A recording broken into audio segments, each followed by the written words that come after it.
Estaríamos hoy, el día de hoy, en la clase número 11 de agrotecnia, señores.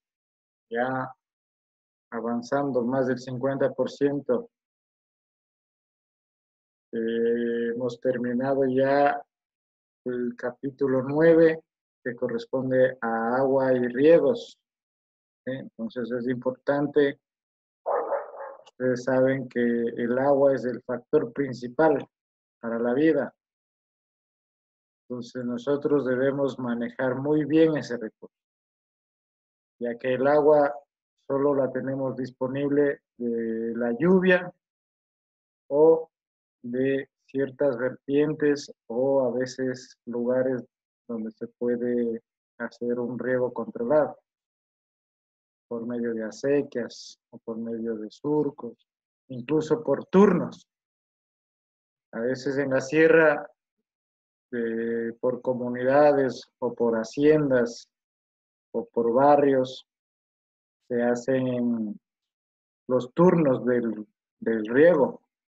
Pues digamos, lunes, miércoles y viernes le corresponde a la comuna, por decirles, de Angamarca. Y martes, jueves y sábado le corresponde a otra comuna. Así, entonces se van desviando por medio de tapas o por medio de mojones de lodo o a veces del mismo césped, las chambas que les llaman. Esas las colocan en los surcos y esos sirven como tapas para desviar el agua. ¿Sí? O a veces tapas mecánicas ya de metal. Pero este factor es importante conocerlo y saberlo manejar. Recuerden que hay precisión en esto. Y hoy por hoy ya los temas de los invernaderos, ya de los cultivos hidropónicos, todo eso viene a ser más controlado. Entonces ustedes deben saber cuánta agua necesita cierta leguminosa, cuánta agua necesita cierta hortaliza, ¿sí? O cualquier cereal, la especie que ustedes estén desarrollando. Y en el tiempo que sea posible, el agua ustedes la van a suministrar mediante los cálculos necesarios. ¿Sí? Porque también es un recurso y a lo mejor también cuesta en muchos lugares. Y a veces como empresa, como industrias, también hay que saberlas manejar, hacer un buen uso de este recurso. ¿Sí? ¿No me escucha bien, Kenia? Dice. ¿Los demás está bien el audio? Sí. Kenia. Pero que está lloviendo duro. Ah, está lloviendo. Bueno, sí, a veces falla un poquito cuando hay lluvia. Listo, entonces, ¿quién me hace acuerdo de uno de los riegos que vimos en todas las exposiciones de los compañeros? Un riego presurizado. Ya, ¿cuántos tipos no me se Riego acuerdan? subterráneo. Subterráneos. Por inundación. Por mangas. ¿Por cuál dijo Jennifer? Superficial. Por mangas. Ya, por mangas, dice. Ya, entonces hemos visto más de 7 tipos u 8 tipos de métodos de riego, ¿sí?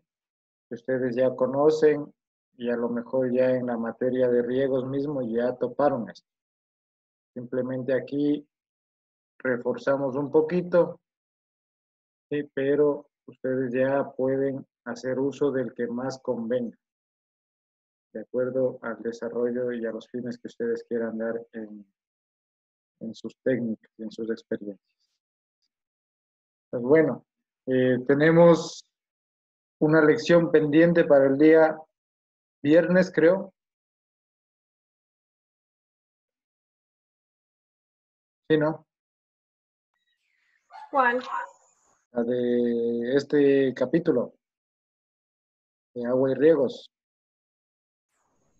¿Era jueves? Lección oral. No, como cuestionario. Ah, sí, el viernes. Para el viernes quedó, ¿verdad? Ya. Listo, entonces, por favor, estudien y ya está creada la pestaña para que puedan subir todos su presentación que hicieron. ¿Sí? Recuerden que eso es una nota más, subir la presentación. Creo que está habilitado hasta el día de mañana, ¿no? Si no me recuerdo. Hasta el viernes. O hasta el viernes, ¿ya? Entonces, suban porque de Mañana. esto los demás compañeros tienen que revisar para que puedan rendir su cuestionario. De lo contrario, no van a poder revisar y van a sacar malas notas. ¿Sí? Entonces, si no hay disposición de los cuestionarios pronto, en ese caso revisen también del capítulo del poligrafiado completo. Es todo el capítulo 9 u 8, si no me recuerdo. ¿Ya? Pero vamos a dar una buena lección porque ustedes ya saben, ahorita mismo ya me respondieron la mayoría, ¿sí?, de los métodos de riego, entonces quiere decir que con las disposiciones que dieron, al menos ya uno les quedó. Y al otro que le hayan puesto atención a otro, No piense eso. Y ya saben 2 al menos. ¿Sí? Y para la lección que estudien otro, ya que sepan 3. Inge, ponga la prueba con las preguntas así toditas en fila. Ya se defiende. ¿Sí me ¿Cómo? escucha? Es que cuando usted Todas en pone una para sola pasar página. en siguiente, se traba la plataforma y se Por eso, demora. todas en una sola página. Ajá. Y chuta, y no saldrá así mismo. Sale una No. pregunta y toca pasar a la otra, y en eso se demora también. A veces el Ajá, internet y no a veces, carga y no se guardan sí, a las veces se queda respuestas a cargando. veces. Ay, ay, ay. Se va el internet y se va el tiempo ahí. Ya les voy a habilitar esa opción. Sí, creo que hay como hacer una sola página. Bueno, así tienen que hablar. Y uno va ahí enmendando esos pormenores. ¿Sí? Tiene que ponerse pilas, pues usted también. Ustedes 5 solo minutos. 9 y 10 nomás. ¿Qué reclamo?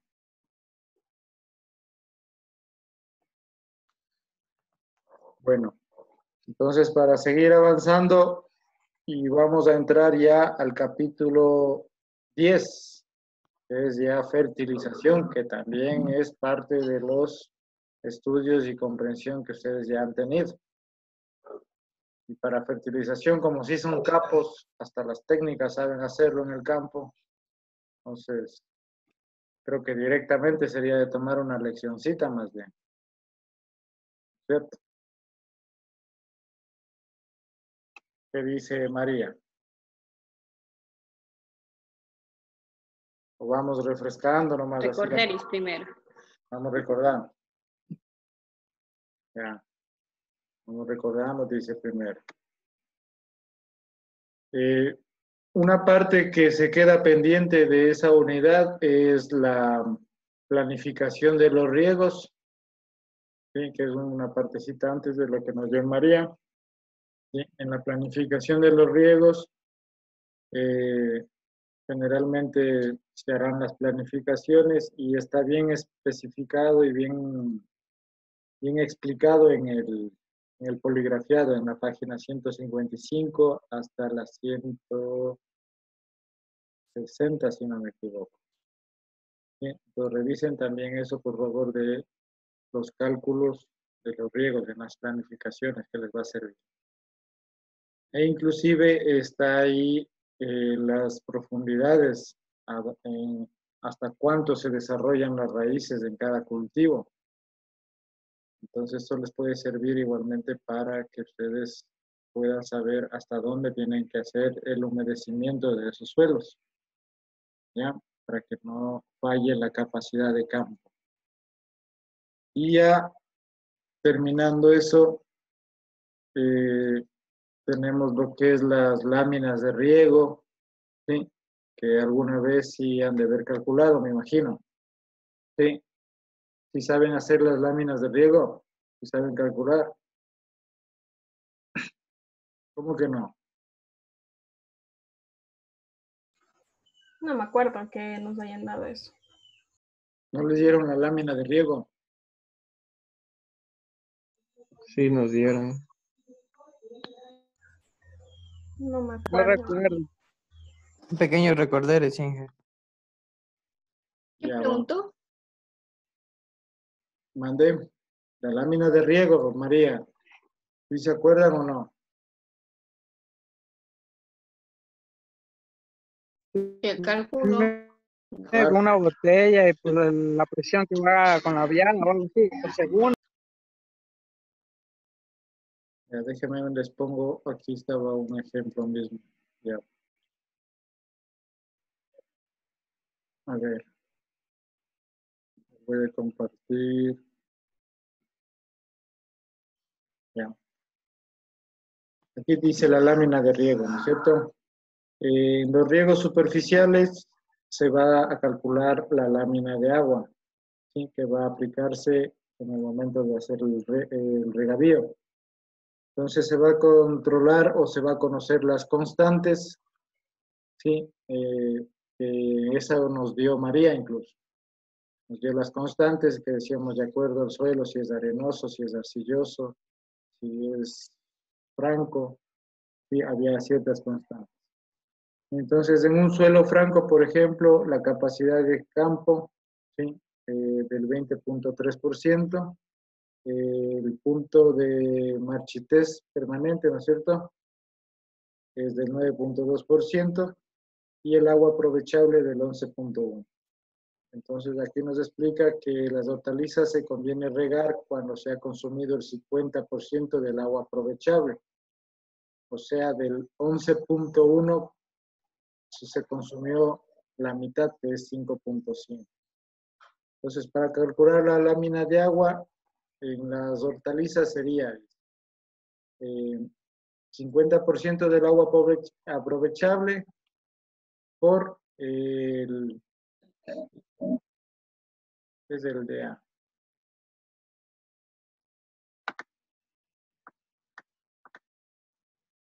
Densidad aparente. Ya. Tenemos esta fórmula, densidad aparente y PR, no recuerdo bien qué es este dato.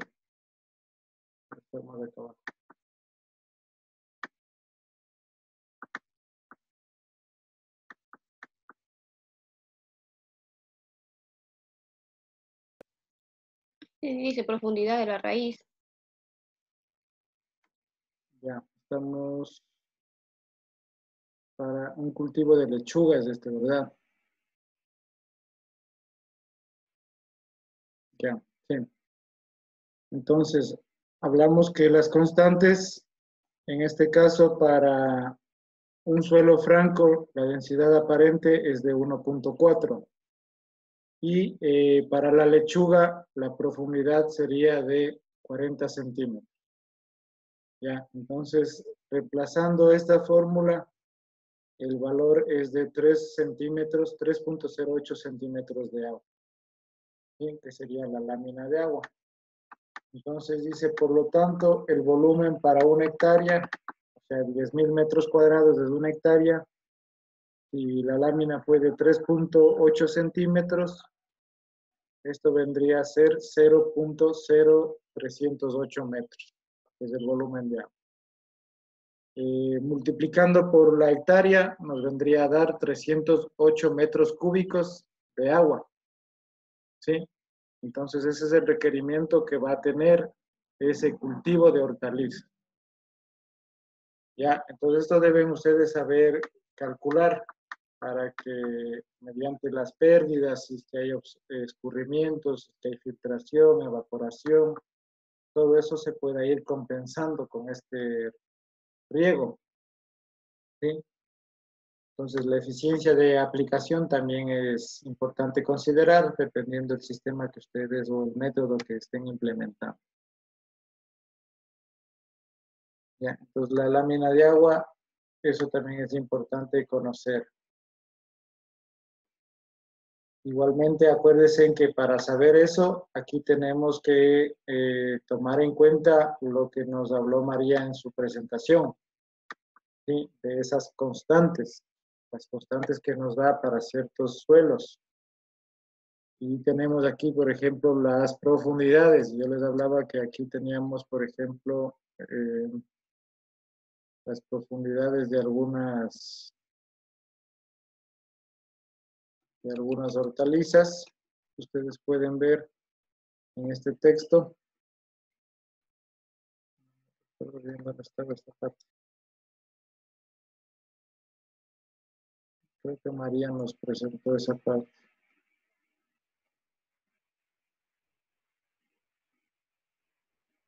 ¿Cómo estaba su tema, María? Aquí está. Ya. Ahí está. Sí, esto es. Entonces, estas son las constantes, las que ustedes deben manejar, las densidades. En este caso nos dice que era un suelo franco, entonces entre 1.5 y 1.3, el promedio lo cogió como 1.4. ¿Sí? La marchitez permanente, el punto de marchitez permanente y la capacidad de cambio. Todos estos datos ustedes los tienen, simplemente tienen que analizar y describir cuál es el suelo que ustedes tienen a su disposición y aplicar las fórmulas. Y de acuerdo a las especies que estén manejando, pues, o sea, las semillas, también hay parámetros que ustedes pueden relacionar y también solo reemplazar en las fórmulas, de acuerdo, por ejemplo, a la profundidad de las raíces. Y eso tenemos aquí, por ejemplo, en el cultivo de caña de azúcar, en el ají, en la alfalfa, alberja, camote, miren, todas estas especies, lechuga, nuez, olivo, pastos, todo está prácticamente ya estudiado. Así que simplemente nosotros lo único que tenemos que hacer es traspolar estos conocimientos a nuestros campos, mediante la aplicación de estas fórmulas que ustedes están aprendiendo. Con estas fórmulas ustedes van a saber cuál es el requerimiento para un nabo, cuál es el requerimiento para una papa, para una vainita, para una zanahoria. ¿Sí? Ya de manera controlada van a saber cuánto necesita de agua cada cultivo de estos. ¿Sí? Pues algún rato, si ya llegan a alguna empresa, van a decir, a ver, ingeniera, a ver, tecnóloga o tecnólogo, ayúdenos calculando la lámina de agua de la sandía, o ayúdenos haciendo el requerimiento del cultivo, el uso consultivo del agua para esta especie. Ustedes van a decir, no sé, en ese instituto no enseñan nada. ¿Sí? Todo está aquí ya pulidito, solo para que ustedes revisen nomás. ¿Sí? Entonces, por favor, aplicar estos conocimientos. Denle más lectura, que así muchas veces solo dándole una breve ojeada no lo vamos a conocer o no vamos a captar bien. Pero ustedes pueden profundizar más, ¿sí? Con calma, lean, eso les va a hacer más expertos en su rama, ¿sí? Y eso es lo que vale. ¿Ya? ¿Alguna pregunta entonces para esto de la lámina de agua? Si se acuerdan, si se acordaron, más o menos. Pero va a tocar mandarles a hacer unos ejercicios. De lo que no hay remedio, para que se acuerden bien. ¿No es cierto? ¿Qué dice Brian? O Kenia, para que no pase solo en la playa de Mompiche, mejor hacer unos ejercicios. ¿Cierto? Ya. Bueno, dice Kenia. Entonces, para avanzar, ya con esto culminaríamos. Solo me falta la presentación de William, que eran los medidores de humedad, que también ya algunos ya hemos conocido. Simplemente era para complementar todas las técnicas o todos los equipos que hay a la mano para que ustedes puedan conocer. Pero démosle chance hasta el viernes. Si no se conectan, pues ya se va con cero. ¿Y alguna pregunta que tengan hasta aquí? Ya. Del auto, no sé cómo se quedó. Ya, ¿qué fue? Alguien me decía que iban a hacer un proyecto grupal. Queríamos, Una Yo le pero dije eso, pero no hubo nadie se cómo. pone de acuerdo.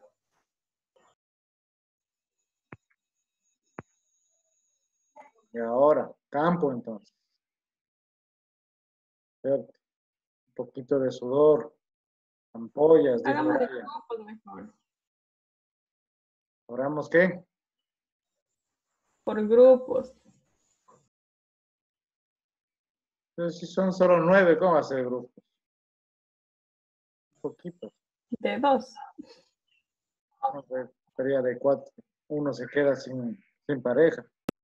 Todo es una sola, una ida. Grupos de 1. Grupos de 3, como hicimos. Ya vamos a ver. Déjenme pensar esta semana, estos días y ya hasta el viernes veo cómo les planteamos para sus temas. Sí, porque ya como agrotecnia se supone que debemos aplicar un proyecto global o hacer una visita y a dar un diagnóstico inicial y plantear unas mejoras en esa visita a futuro. Sí, algo de lo que hablábamos de cómo hacer una visita técnica.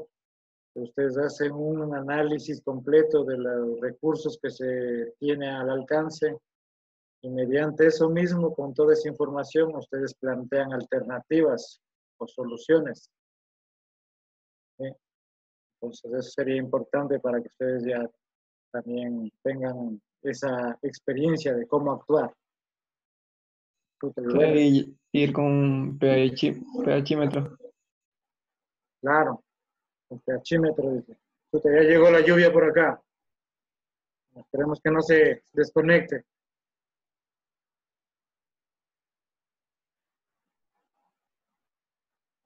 Bueno, para continuar, vamos a ver hoy día los nutrientes minerales. ¿Sí? Y en cuanto a nutrientes minerales, debemos conocer los conceptos de adsorción y absorción. En el primero se refiere a la atracción o adhesión de las moléculas del agua y de iones en la superficie de la materia orgánica o de la arcilla. Mientras que la segunda se refiere a la penetración a través de la superficie cuando el agua y los nutrientes son captados por las raíces de las plantas. Entonces, ¿cómo el suelo retiene los nutrientes y de esta manera los libera? La capacidad de retener los nutrientes, ¿sí?, es por la cualidad de absorción o por la propiedad de absorción que determina la fertilidad natural de un suelo.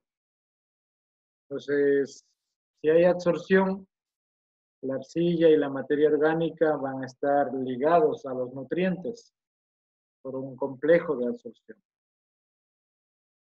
Estos elementos van a tener cargas positivas conocidas como cationes o negativas conocidas como aniones. Entonces, de acuerdo a estas cargas, se van a atraer los minerales arcillosos y la materia orgánica como bolitas de hierro que son atraídas por un imán. Entonces, de esta manera van a funcionar los minerales. Van a ser atraídos como bolitas de hierro hacia un imán, que en este caso el imán sería la materia orgánica o la arcilla.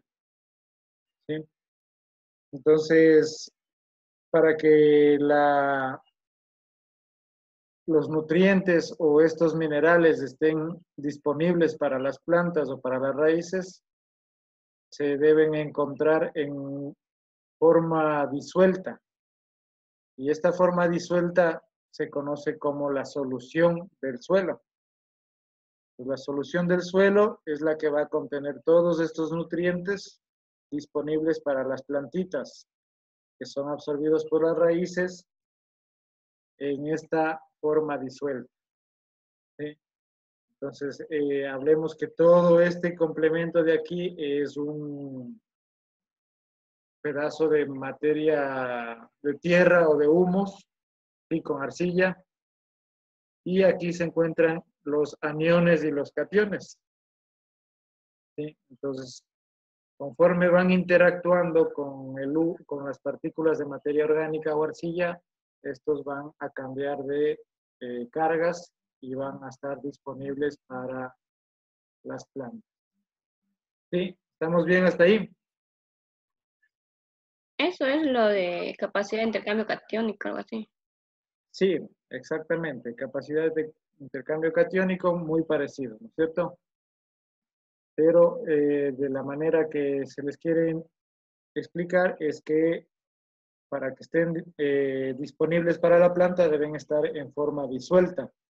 Y esa forma disuelta es la solución del suelo que se llama. ¿Sí?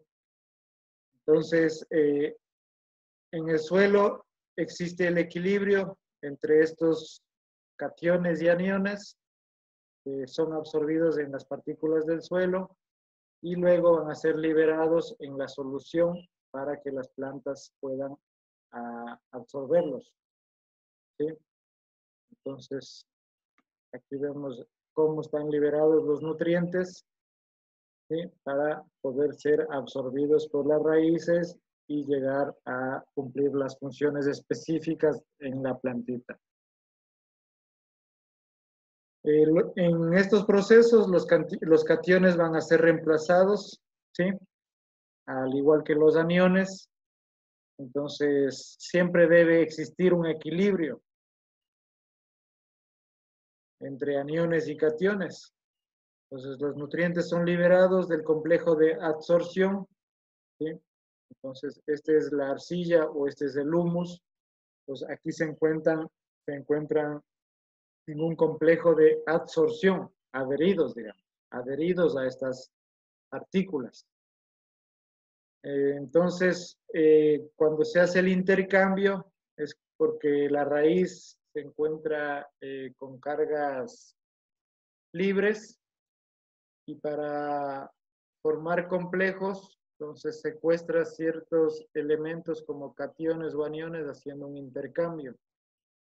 Entonces, estos son reemplazados y quedan en forma de nutrientes disponibles para la absorción por la planta.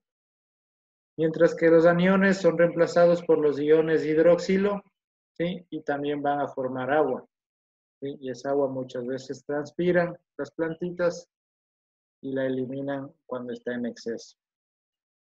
Entonces, el complejo de absorción de las raíces, cuando ya se absorbe, se llama difusión. Entonces, una vez que ya el complejo de absorción se da el transporte de los nutrientes y se conoce como difusión. Ahora ya hablando de las técnicas, cuando ya se trabaja en los suelos, cuando tenemos problemas muchas veces de acidez o cuando se va a iniciar un cultivo, se recomienda hacer el encalado, ¿sí? Como ustedes saben. Y este es un factor muy importante ya que mejora la productividad y la fertilidad del suelo, favoreciendo el crecimiento de la planta. Entonces, cuando tenemos un suelo ácido, cuando hacemos un análisis del pH, pues también podemos ayudarnos con un encalado. Si el pH es 7, significa que el suelo es neutro, ¿sí? Y valores más bajos, obviamente que el suelo es ácido. Con excesiva concentración de iones de hidrógeno, ¿sí? Estos son los iones de hidrógeno, en el complejo de absorción. Acuérdense que el complejo de absorción viene a ser la materia orgánica o la arcilla. Y si hay un pH más alto, quiere decir que es el suelo alcalino, entonces va a predominar el calcio o los cationes de sodio. Entonces, si es alcalino, vamos a tener más calcio y más sodio. Mientras que si es más ácido, tenemos más hidrogeniones o compuestos de iones hidrogenados. Perdón. Ahí tenemos la escala del pH. ¿Sí? Lo normal, lo neutro sería aquí, 7, más abajo ácidos y hacia arriba alcalinos. En el trópico húmedo siempre tenemos hacer pHs bajos, ácidos, por el exceso de lluvias, la lixiviación produce este efecto, mientras que en los trópicos secos incluso la reacción puede ser más alta, o sea, llegando a alcalinos por la acumulación del calcio y el sodio. Entonces, la técnica del encalado, como vemos en estas fotos, ¿sí? Entonces, si son suelos ácidos, se van a tratar de llevar a una reacción neutra, siendo un equilibrio. Entonces, si hacemos un análisis, va a favorecer esta interpretación para hacer la corrección. Entonces, se puede usar la cal molida, que es económica y de fácil acceso. La cal dolomítica, esta hay que recordar que también se puede trabajar y además tiene magnesio, ¿sí? Entonces también es buena para trabajar. La marga, las cenizas de maderas y la harina de hueso también sirven para ayudar a hacer estos trabajos, ¿sí? Para bajar la acidez. Y el uso de fertilizantes nitrogenados y fosfóricos que contienen calcio como cationes, ¿sí? Va a favorecer en los suelos ácidos a que sean un poco más baja esta acidez. Entonces, también cuando se incorpora la cal, se va a dar un efecto positivo sobre el aluminio, ya que se controla esta toxicidad del mismo por medio de esta aplicación de la cal, al formar complejos igualmente, al atrapar este aluminio disuelto. Suelos con pHs elevados y como alcalinos, ahí los sulfatos amónicos, los nitrosulfatos, la urea, por ejemplo, tienen un efecto natural ácido, entonces ayudan a corregir esta alcalinidad. Y en suelos salinos, ¿sí? Que son altos en sodio, el yeso es una alternativa para la eliminación del exceso de sodio. Entonces, cuando sea posible el calcio, ¿sí? Con macro micronutrientes no es aconsejable aplicarlos al mismo tiempo. O sea, si yo voy a poner una urea o voy a poner un fosfato o un superfosfato, no se recomienda aplicar ahí mismo con la cal,